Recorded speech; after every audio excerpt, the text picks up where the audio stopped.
Bonjour tout le monde, je m'appelle Sarjana. Aujourd'hui, je vais vous présenter mon livre pour le projet du Salon du Livre. Le livre que moi j'ai choisi, c'est Code Secret de Cynthia Havenine. Cynthia Havenine, c'est une auteure québécoise. Elle a un diplôme de scénarisation, tout ça c'est vraiment quelque chose. Elle est connue pour la série Les Sombres Jeunes et Isaac Cole. Elle a commencé sa carrière sur Wattpad et quand elle a écrit Isaac Cole, elle a eu 3 millions de lecteurs. So, ça, c'est vraiment quelque chose. J'ai aussi d'autres livres d'elle parce que j'aime vraiment Cynthia Havenine, comme c'est une de mes auteurs préférées. J'ai les deux Roswell. So, ça, c'est un livre fantasy. J'ai aussi La Petite Scène. So, après d'avoir lu Les Sombres Jeunes, ça, c'est une série de 4 livres. Il y a un petit livre. Ça, en fait, c'est comme on va découvrir un autre univers. Et l'univers, c'est ce livre, qui est monstrueux. Mon livre préféré.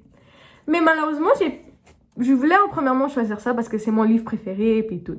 Mais malheureusement, il y avait beaucoup de scènes qui n'étaient pas vraiment humaines et il y avait beaucoup de sujets qui étaient vraiment explicites. Et c'est même écrit ici pour 18 ans et plus. Alors, c'est vraiment des scènes, c'est vraiment comme les sujets qu'on parle ici, c'est vraiment poussé, comme le viol, la trafic humaine, la drogue, nécrophilie, vous nommez tout ce que vous voulez, et il n'y a pas de censure. So, j'espère que si je vous montre ce livre, et vous allez le lire, et vous êtes quelqu'un qui est vraiment qui est vraiment sensible, ou qui est vraiment innocent, et vous lisez ça, et vous allez être comme, oh mon Dieu. So, ouais. Bon, en tout cas, revenons à Code Secret. So, Code Secret. Il y a 503 pages. 503, environ 500 pages. C'est correct, c'est quand même surtout pour moi, parce que moi j'aime vraiment lire. J'ai même lu des livres jusqu'à 1000 pages. En ce moment, je lis un livre de 1000 pages. Je lis Les Trois Mousquetaires, un classique française. Ça c'est vraiment quelque chose. J'ai aussi lu des livres, comme so. Ça c'est sorti le 1er juin 2018. En fait, je l'ai même lu en 2018, quand j'étais en secondaire 3. J'ai vraiment apprécié ça. Je l'ai relu cette année pour le projet du Salon du Livre. Le genre de ce roman, c'est psychologique. On va surtout voir les émotions, la peur, la crainte, la rénonciation, puis tout. Et c'est surtout comment dire, on va parler même de l'amour. Mais amour, un peu. Mais les thèmes, ça c'est vraiment quelque chose d'autre. Ça même quand je parle psychologique, on peut savoir amour, mais quand je vais parler de la thème, c'est vraiment quelque chose d'autre. Le thème qu'il y a dans ce livre, il y a la drame. Ça veut dire qu'il y a quelque chose se passe, tout chamboule. Il y a même de la violence. Vraiment, encore, dans ce livre, il y a de la violence. Si vous êtes quelqu'un qui est vraiment comme violence, non, moi je lis pas, ce livre c'est pas pour vous. C'est même écrit ici, il contient des scènes de violence et sexuellement suggestives. Il y a même de l'harcèlement. Intimidation, humiliation, tout ce que vous pouvez dire. Bon, là vous allez peut-être vous demander, Code Secret, c'est pas supposé être un livre en anglais, c'est peut-être traduit en français. Non, c'est un livre français. Cynthia Havenine, elle est d'origine québécoise. Elle va l'écrire en français. Et encore, ça c'est le style. Ça c'est un livre. Dans un livre, l'auteur peut faire n'importe quoi. On peut pas contredire. Comme il peut écrire soudain. C'est comme une fiction. On peut pas trop elle a pas besoin de se justifier. Même les personnages sont anglaises parce que c'est dans la ville de Toronto. Ça c'est l'auteur plutôt. 5 narrateurs participants. Mais je vais laisser la narration à côté quand je vais faire mes critiques parce que il y a quelque chose de particulier avec l'écriture.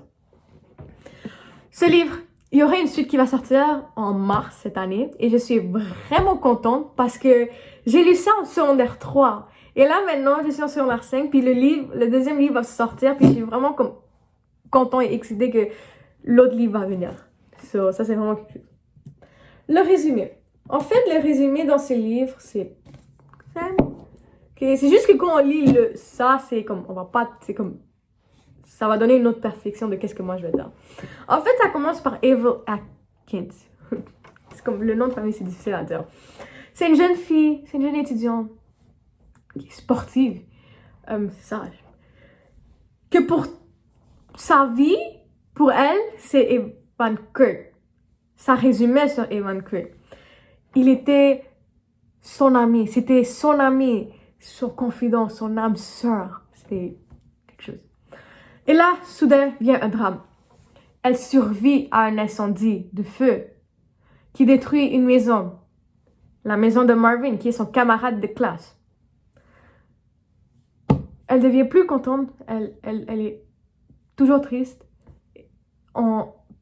Ou quand elle a besoin de quelqu'un, personne n'est là pour elle. On lui tourne son dos, on lui tourne le dos, on l'insulte.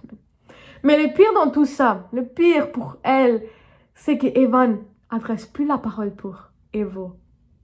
Le moment qu'elle avait besoin le plus de quelqu'un. Mais pourquoi Evan a changé? Il a commencé par être vraiment quelqu'un de gentil, avec Evo, là, soudain, tourne le dos, c'est quelque chose. Là même, Evo, elle est vraiment émue face aux blessures, parce qu'à l'incendie, comme elle a survécu, elle a quand même eu beaucoup de brûlures. Elle a eu des brûlures. Brûlures. Ok. Mais elle garde la tête haute. Chaque jour, elle subit des intimidations, des humiliations publiques. On se moque d'elle. Dans les livres, vous allez voir que Marvin est seulement son ami précieux. Au début, c'était toujours Evan. Maintenant, c'est Marvin. Mais dans tout ça, c'est que ces séquelles ne sont pas seulement physiques. Elle souffre aussi psychologiquement. Elle souffre aussi énormément dans son cœur. Elle va haïr Kurt, le nouveau face. Kurt, elle n'aime pas Kurt, le gars qui l'ignore. Elle aime Evan. Son cœur est dans Evan. Le petit garçon qui était toujours ami avec lui. Plutôt. Là, le truc, c'est que il y aurait une révélation choc. Et là, après, quand elle va savoir cette révélation choc, elle doit faire une décision de si elle doit faire confiance à Kurt, à Evan ou non. Va-t-elle trouver l'amour encore pour Kurt ou va-t-elle l'haïr pour toujours? C'est ça le suspense. Ça, c'est le résumé. Les critiques d'appréciation. Moi, j'ai vraiment aimé l'histoire. Tout le long du livre, il y avait une suspense, comme une intrigue vraiment intéressante. Il y avait beaucoup de trahison. Il y avait des secrets qui ne sont pas relevés, des révélations chocs, du chantage et même du sacrifice. Et ça m'a fait mordre mes ongles quand j'ai lu. Puis quand j'ai dit, comme à la fin, il y avait même une histoire jusqu'à la fin, comme il y a une suite qui sort, il y a une suite. Ça, c'est aussi quelque chose qui va sortir en mars 2021. Et oh, j'ai vraiment hâte. Encore. Les procédés littéraires. Dans ce livre, il y a beaucoup de retours en arrière. Pas beaucoup, mais comme on va surtout parler de l'incendie, puis Cynthia Aveline, elle utilise aussi un vocabulaire fluide et simple. Le monde comprenne. Quand tu lis ça, tu comprends. C'est pas quelque chose de vraiment compliqué. Mais son style, c'est ça que j'ai vraiment aimé. En fait, je vais vous expliquer. Très simple. En fait, c'est que elle, quand j'ai même dit la narration, ça fait aussi partie des procédés littéraires. C'est parce que dans un chapitre, il y aura Avery qui va parler. Et dans un autre, ça va être Kurt. Comme, je vais vous l'expliquer comme.